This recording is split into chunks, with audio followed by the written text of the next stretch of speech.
as your child gets older, it's really easy to be more like hands-off and have them have their independence. But you should also be checking in and making sure that you're checking in on their feelings, on their friends, who they're around, to be there so that they know that you're there. They do want you there. I think some people think that that's not the case, but even teens in their way, they do really want their parents around.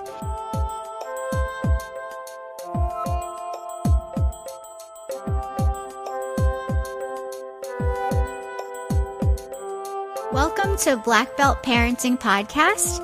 This is Kathy Sacoulas, and I'm here with you with episode 3. I'm really excited to come to you today because the topic today I feel is a really important topic, and it's getting to know your child.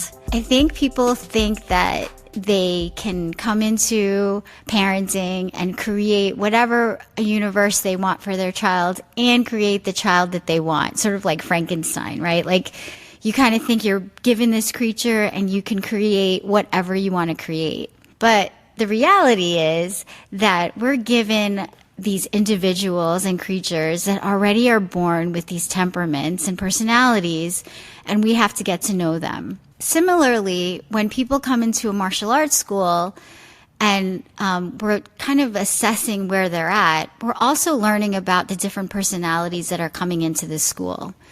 During the introductory process, a lot of the times it's not about assessing the physical needs per se, but more about the mental and emotional and learning needs that the child has, or the adult student if they come in at that time.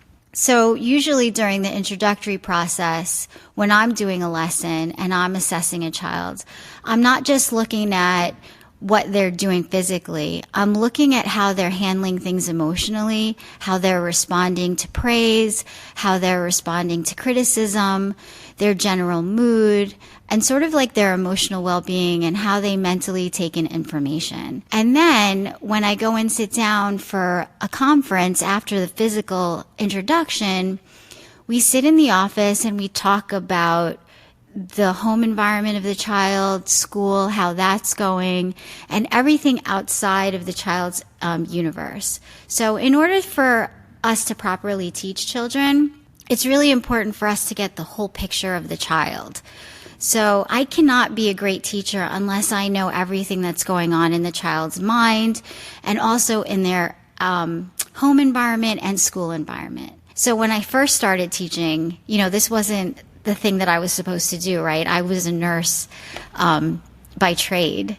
And so my approach was very different to, I guess, a lot of people who are entering the teaching industry. They've had some type of background in it. My agenda when I first started instructing at the school was, I have a curriculum, I have a group of kids in front of me, and I have to make sure that I get every single piece of the curriculum into the lesson. That was my job. And it sort of was comparable to how I handled nursing. Like when I entered my shift, I had a checklist with boxes and I had to tick off every box as soon as I accomplished the task, right? So nursing was sort of like concrete in that way. I get a task done, it's complete. When I leave, all of those boxes need to be checked. So it was really easy to see my accomplishment.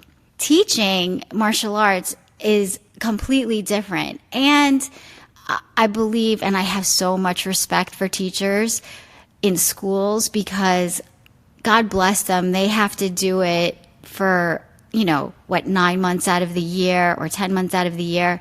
And they're there all day.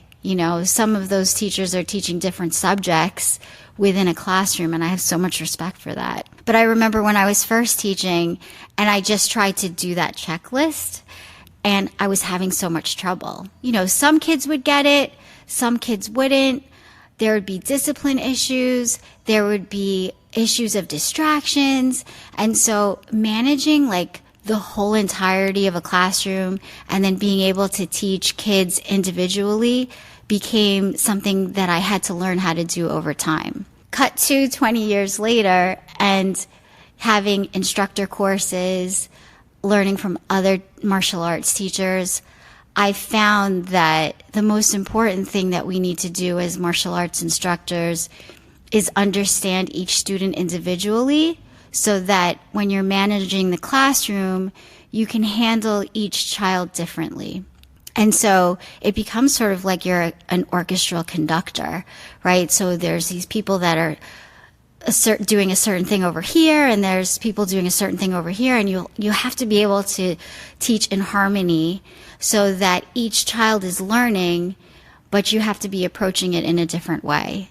And when it comes together, it's very beautiful, but the management of it can only be accomplished over time, right? And it doesn't happen the same every class. So there are some classes you're like, oh, that went really well. That was very harmonious.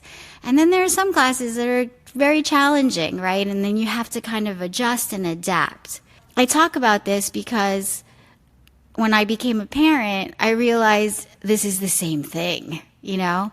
Whether you have one child or two or three or five, it really is about learning how to teach them to their individual needs. And the only way that you're able to do that is to get to know them. So there's a saying that, and this is, I learned this at an instructor course, people don't really care about you as an instructor, about how much you know, right? They could care less about your certifications until they know how much you care. So if you're just teaching and you're just sort of like rolling off your tongue the things that you know, and you're demonstrating all these techniques, you know, people will enjoy it at first, but then after a while, if you're not showing any interest in them, they're kind of going to lose interest in the stuff that they're learning. So it became a priority to get an investment into the kids that we were learning. In the martial arts, how do we do that, right? So we get to know the people in their lives, their parents, right? We get to know what their school life is like. I always ask what school they go to. I ask other extracurricular activities they like to do, what they enjoy doing. And then I check in and see, you know, if they have siblings, you know, who their friends are. And this way I kind of get an understanding of the whole child. Secondarily, when I'm doing the introductory lesson, I like to learn about how they learn best. Some kids learn in a combination of ways. So visually, they need to see something, they need to hear something, so auditory. There are some people that are kinesthetic. They need to see the movement or feel the movement. And some people need all of it. I like to know, and I kind of check in and see where the child learns best. Some kids just have to see it, they get it. Some kids, they hear it, they get it. Some kids, I have to physically maneuver them, and then they finally feel it and they get it. So that becomes really important in me teaching them effectively, right? And also in the best way that I can communicate with them. So you'll often see, if I'm teaching or if any of the instructors are teaching, they're presenting material in all of those ways so that they can hit different parts of the group. When I use that approach, right, when I was teaching and I started really implementing these things that I started learning in instructor courses, and then through experience, I saw the effectiveness of that approach. Similarly, right, with your child, right, it's going to be a little bit different, obviously, because you're not an educator, but I think it's really important for parents to understand that each individual requires different things. I have an older child and a younger child. My older child has a totally different temperament than my younger child. And I remember the realization of when I had my second child and, you know, I was trying to apply the same techniques to her when I was teaching her how to read, right? Or like showing her letters, and she just was not picking it up, you know, and I was getting frustrated and I was thinking, oh my God, something's wrong with her. And then I realized, no, there's nothing wrong with her. She's just different. It's really important that you understand that each person is an individual and that they require different methods of parenting, similarly to the way the kids in the martial arts require different ways of teaching. Once you understand that about your kids, it becomes really important that you develop a relationship with them where you're continually, and I want to emphasize continually, getting to know them. The importance of that can't be stressed enough because Kids are always changing, right? Their environment in school is changing. Their bodies are changing. Their hormones are changing, right? The social media and the media that they're consuming changes. They're not concrete people yet. Their brains aren't fully developed. And so it's really important that you're always, always spending time with your child and getting to know them. For us in the martial arts, with the kids in our classes, the first thing that we do to get to know the kids is to know their why, right? Why did they start training martial arts? And this we get through the introductory process when I talk about the evaluation and learning the basics, right? I want to know why parents are putting their kids in martial arts. A lot of the time it's to develop discipline, confidence, to bully-proof them, right? And when I know the why, I can be more effective in getting to the benefits of why they're here. And then I learn about their family. I learn about how their parents run the household at home, what values they are really emphasizing in the household, because then I can teach the child through that vehicle and support the parents in their ventures of solidifying a good foundation for them. This stuff happens through the classroom, but it always, always happens through communication with the parents.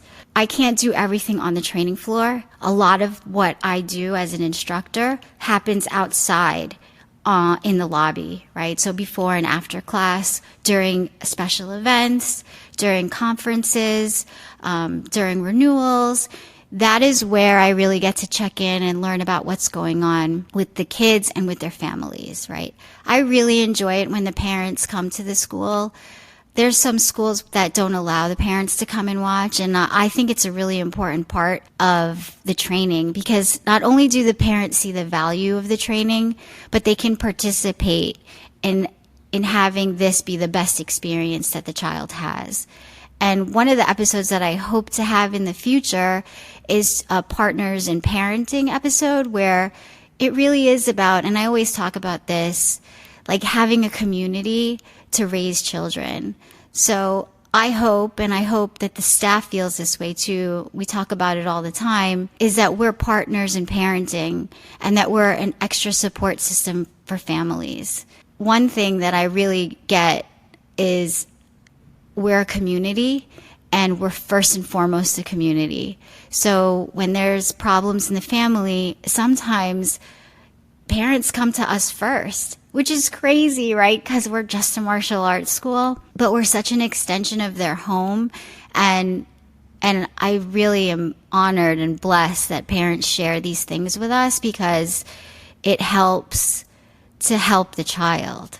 I can't emphasize enough the importance of sharing with teachers and coaches, like the issues that you might be having with your child, because they can only be an extra support for your child, right? And they can actually help you get to know your kids a little bit better.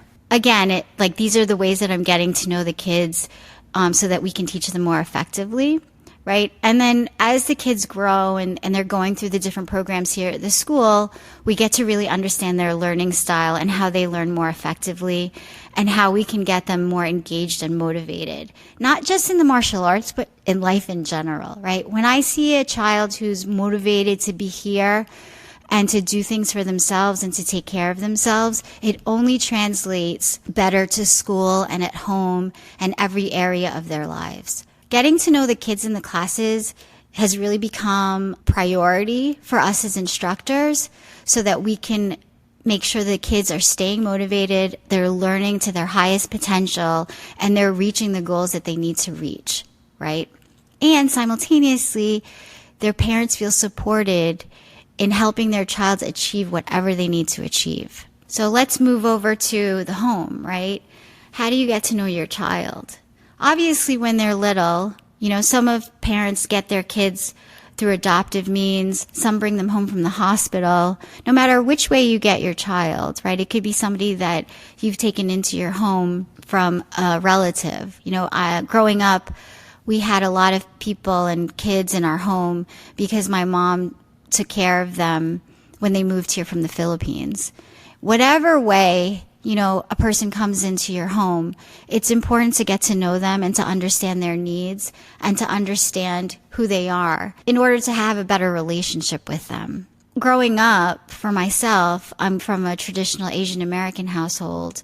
There wasn't a lot of sharing and understanding for the child. And I think that was generational too. I think my parents are from what they call the silent generation, which is so apropos because they didn't really speak to you about themselves and they didn't really talk about problems and they didn't ask you about, necessarily how you were feeling. I mean, maybe here and there once in a while, but it wasn't something that we do as often as we do now. I'm a much more affectionate mother with my kids. I'm always saying I love you and I'm always checking in, and that is just one way that I'm very different from my parents. The level of communication from my parents to me was sort of one-sided in the way of what we say goes. So it was like sort of authoritative. I want to say almost even like parent-centered in the way that we did what they did on the weekends. We did whatever they wanted to do. Obviously, they had our happiness in mind, but I think they felt like, they were just trying to navigate being here in the United States. So it was kind of like we all just did together everything. Even to this day, like the level of communication with my mom is not the way that I would want it to be. I try and make it, try and make myself more expressive, but I do find myself holding things back a little bit because I don't want to stress her out and I don't feel like I should share those things with her. And it's not because we don't love each other, but it's just the way that things were, So the number one thing I think for parenting is communication. I'm still learning how to do that properly too. My kids are in their teens. So the communication has had to have changed over the years. Honest communication is something that I really feel like is very important. So I don't just tell my kids what to do for the sake of, because I told you so. It's really like, I need you to do this because the consequence is this, right? So I need you to do your chores, yes, to help in the household and to be part of the team, but also because I want you to develop independence so that later on in life, you're able to really take care of yourself. It's a skill of life, right? Giving my kids this understanding behind the why of life and the struggles I've had and what I've learned from them and the struggles I do have and what I'm learning from them. This open type of communication, I feel like lends to more authentic relationship with my kids. No, they're not my friends, right? But I do have this authority to tell them what they need to do, and they'll always abide by that. But at the same time, I need to share a certain type of intimacy with them for them to be able to trust me, and alternatively later, be able to tell me what their struggles are. If we don't have that two-way communication, they're going to go elsewhere for that. And then I won't know how I can help them later. And then later on in life, I'm hoping that they can use those skills to develop positive relationships with everybody else in their lives. So communication goes a really long way, in so many ways. And I think my parents wanted to be better communicators, but their parents weren't role models for them in that vein either. So I'm learning how to be a better communicator. My weaknesses with communication have to do with struggling to balance, being too authoritative sometimes because that's how I grew up, and being more sort of diplomatic in my approach and not getting very emotional, having composure when I get upset and taking a step back. So I find that when I'm more measured and more composed, my kids respond more. The yelling and the frustration and the rage. Yes, I've done that. I feel like every mom has. You just get so frustrated. It doesn't go as far as when you speak in a way that's logical, rational, and caring, right? So it goes back to what I said before that I learned from my martial arts instructor courses. Like, my kids don't care how much I know when I lecture until I show how much I care, right? And in that way, I have to communicate in a more caring manner. The second way that, you get to know your child, and these are really obvious, but sometimes we forget, is spending time with them. we do spend time with our kids, but I'm talking about real quality time, right? So whether you have 1 or 2 or 3 or 4 kids, time with them where it's just you and your child, or your child and your partner, that's really important for them to know that they matter and that they individually, right, have a touchstone with you. My mom comes from a family of 15 kids. Crazy. And so those kids, I think they barely got time with their parents. And you can see it, some of them are more parents in their demeanor because they had to take care of the younger ones. And some of them are more childlike because, they were the children in the family and were only raised by their older siblings. So there's this real important aspect of spending time, right? If you have the time and you make the time, you realize that that's the thing your kids remember. There's so many times where people are like, I'm just going to give my kid everything, and they'll have all these material things. And at the end of the day, all the kids want to do is spend time with you. The most valuable time that we have is the time that we spend together. And my father really emphasized that too. We went on a lot of vacations because he knew that spending time together was the way that we were going to bond. And if you can make time to do things like clean the house, you can also make time to spend time with your kids individually. Someone recently said to me, it was like, you know what? That dirty laundry is always going to be there, right? Maybe just leave it for one day and take the time and spend time with your kids. Play a game, do something that they want to do and have fun. And like I said in the last episode, when it's time to be with each other, right? Be engaged, right? Be engaged in the process, be childlike, smile and have fun, because that's the stuff that they want to see, and that makes them light up in ways that anything like a toy would never do for them. So spending time together is really important. The third way that I think you get to know your kids is by being in their communities, right? So whenever you can, engage in whatever community they are. And like I said earlier, when parents are here, right, and they're engaged in this school, their kids are more willing to participate and give their all. We used to call that whole procedure like VIP parents, right? Parents who were always here, who always sat and watched the classes, who participated in events, who volunteered at our picnics. Those were the parents that, their kids get to black belt. Their kids become kids who volunteer here, and their kids who end up working here. You really get to know the kids' community, but you also get to be a part of their community. You're not just part of the family community, you're part of their extended community too. So if your kids are doing dance, or your kids are doing martial arts, or your kids are doing theater, volunteer in some way. Be part of it. Don't stand back and be an observer. Engage, right? And this way, first, your child feels like you're taking interest in them. And secondly, you're really learning about the people that are around them who are going to influence them. It's not a coincidence that the friends that my kids have picked have parents that I enjoy to be around.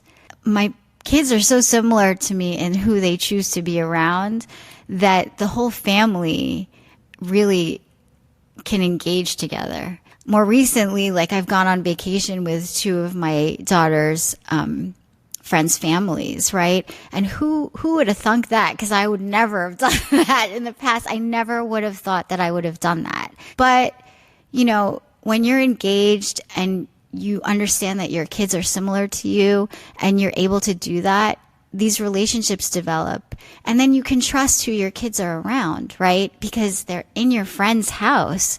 I think my parents did that in the same way, except that I grew up learning to love their friends' kids. I think that's another way to do it too.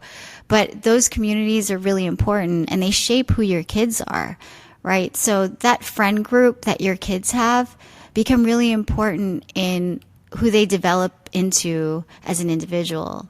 Isn't it that the most important people in your life are really sort of like an indication of who you are, right? So I always tell the kids on the training floor, right, look at your friends, right? Your closest friends should really exemplify the values that you have, right? If they don't, maybe they shouldn't be your friends, right? But as you get older, you realize, because you kind of discard the things that you don't need, you realize that the people around you are the ones that are most important. It's very important that your kids understand that their communities are really important, and that as a parent, you're involved in those communities. I also think it's really important to learn your child's love language. Some kids really love affection. Some kids love it when you just do things together. Some kids really like communication. My parents' love language was just like being together and eating, sharing a meal. Those are things that you learn about your different children and that you can employ, right? So my younger daughter really loves affection. I think my older daughter is learning to too, but my older daughter is very much about spending time together and doing activities together. And my younger one is a little bit more about affection and hugs and kisses. So like those things, I think they're really important to learn about each individual child too. What I also want to make sure everybody understands is this is a continual process, right? As I said earlier, your child is developmentally changing all the time. Things are going to come up, and you constantly have to be checking in. As your child gets older, it's really easy to be more like hands off and have them have their independence, which is important. I think it's really important for kids to feel like they're growing and that they have their independence. But you should also be checking in and making sure that you're checking in on their feelings, on their friends, who they're around, what they're doing, maybe take part in some of the things that they're doing, not obtrusively, but to be there so that they know that you're there. They do want you there. I think some people think that that's not the case, but even teens in their way, they do really want their parents around. And if you're really in communication with them, I think you'll find that they enjoy being around you. My husband really says it best sometimes. He's like, I really like having kids I like to be around, and it just is a testament to the relationship that we have with our kids because we enjoy being together. And I think it's important that you're continually trying. What's most trying, and I think I have to talk about this, is when either you're going through an obstacle or your child's going through an obstacle. And this is where communication and understanding your child becomes really important. So in the martial arts, I want to say 99% of the time, children want to quit. It's not something that we don't encounter all the time. Parents are asking me all the time, like, what if my kid wants to quit? It's not if your child wants to quit. It's when your child wants to quit. Because there's going to be a time in the journey to get to black belt that they're going to face certain obstacles, whether it's on the training floor where they're having difficulty or it's at home. I have so many stories of kids who've had troubles in their home life, whether it be parents divorcing or something happening with their friend group in their social circles that's affected them so greatly that it's impeded upon their training. Some kids I've lost because nobody came and said anything. They just quit. The kids that come in with their parents who talk about what's going on are the kids who overcome that obstacle and they're able to continue their training and finish. So the difference in that is the communication piece. Similarly, I've had kids who've been on the training floor who got hurt during sparring, by accident, whatever it may be. The next day they're gone. No word from their parent, nothing. There's just a quit. Or they don't show up. There's no communication. I've had the same incident where the child comes and says something right away. And in that moment is the moment where we can talk about it, figure out solutions, and find our way through. So the difference in the challenges is that we work together as a team, parent and teacher, to get that child through whatever they're going through, whether it's outside of the school or it's inside of the school. When your child is going through problems, and it's going to happen, And unfortunately, when they hit that teenage, it's really something that you're going to have to contend with. No matter how much you think you're prepared, it's going to happen. And so communication is really key, right? So instead of getting into heated debates with your kids and arguments and, why do you have that attitude, or why are you acting this way, or why are you shutting yourself out, and making them feel bad about how they're being, maybe you need to check in and find out what's going on. Because more often than not, there's something going on, a change that's happening, or something that they're holding on to that they don't feel like they can share with you that needs to come out, right? And only through that communication can we really grow together and really teach your child that they can ask for help and that things can be accomplished together. And in this way, I feel like parenting has changed a lot. When I was younger, it was sort of figure it out and kind of get through it and use your friends. And yeah, that's great. But I really wish that I would have been able to have shared certain things with my parents. And I held on to things myself. And I think it would have served me a lot if I shared things with my parents. I think some kids have that relationship. And I look at that and I'm like, that's very powerful. So I hope that I can do that for my kids, and I hope that I can be that avenue for my children. And I'm still learning how to be. I'm finding through time, this communication channel, whatever it may be, right, has to be there all the time, and the check-ins and, being with them and spending time with them and understanding what they love, right? And not just always dictating what you think is right. The whole lecturing the children and telling them, this is right and you should do things this way. I think it's a little obsolete. Kids learn through role modeling, and they learn through communication, and they learn through the avenues that are important to them. If they see the value in it, they will internalize it and they will make it part of their lives. As I said earlier, getting to know your children and understanding them is something that you continually have to do as a parent. And I've only seen the value of that really through teaching. Understanding the kids on the training floor has become the avenue for me to really get them to where they want to be, right? They have goals. They want to be confident. They want to be the best version of themselves, right? And their parents want that for them too. And getting to know them and understanding what motivates them personally and how they learn best and the best way they can get to that spot is the only way that I can support them. So I've seen the value of really getting to know the kids and understanding them through the whole process, right? Because we start kids from as young as 3 till they're adults, right? And going through the ups and downs with them and really getting to know them through each period of their lives really supports them. And then them understanding that we're their cheerleaders, right? We're going to cheer them to get to where they need to be. And I hope that we can be that for our kids too, right? Being their personal cheerleader throughout life and them knowing unconditionally that someone is there to support them and that they really get them, right? That's all people want, is for people to get who they are. So when you get somebody and you get what they want, you get sort of their motivation, right? This is the best way to support them. And so getting to know them continuously is something that we all need to do. And sometimes you're not going to like your child too much, right? But you're going to figure out how to really support them and what they want. And that's a reality, right? Sometimes they're going to do things and make choices that you wouldn't have necessarily chosen. And sometimes you're going to have to accept it and kind of go with it, right? And know and understand that your job is to support them. We are really lucky in the sense that we have these individuals to be with.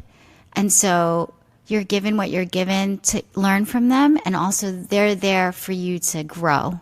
Don't be in despair, right? Sometimes it's going to be difficult, but understand that everything happens in the way it's supposed to happen, and it'll unfold the way that it will unfold, and you doing your best is going to be the only thing that you can do, right? And you can always remedy and repair. The last point I want to make is when you're getting to know your child and you're in the process of like struggling a little bit, right? And you're kind of trying and doing and something's not working, it's okay to apologize and do something different. You know, I think the one thing that I've learned as a parent is that when I release this need to control my child is when my child feels their most self-expressed. So I really have to let them be who they are without judging them. Releasing that judgment becomes really important in them feeling they're fully supported. That can only happen through communication. And I can't emphasize that enough. I think I've said that more than I've ever said it before, but I think it's the most important thing. So I'm going to bring you guys to the end of the episode, and I'm going to ask you, how do you spend time with your child? And what do you think is your child's love language? And I would love to hear about that through messaging, or you can comment anywhere on the social media pages, because this will give us also different avenues that we can communicate with our kids and spend time with them. Thank you for tuning in to another empowering episode of the Black Belt Parenting Podcast. Remember to stay resilient, stay compassionate, and keep nurturing those Black Belt parenting skills. The Black Belt Parenting Podcast is produced and recorded by Press Record Studios.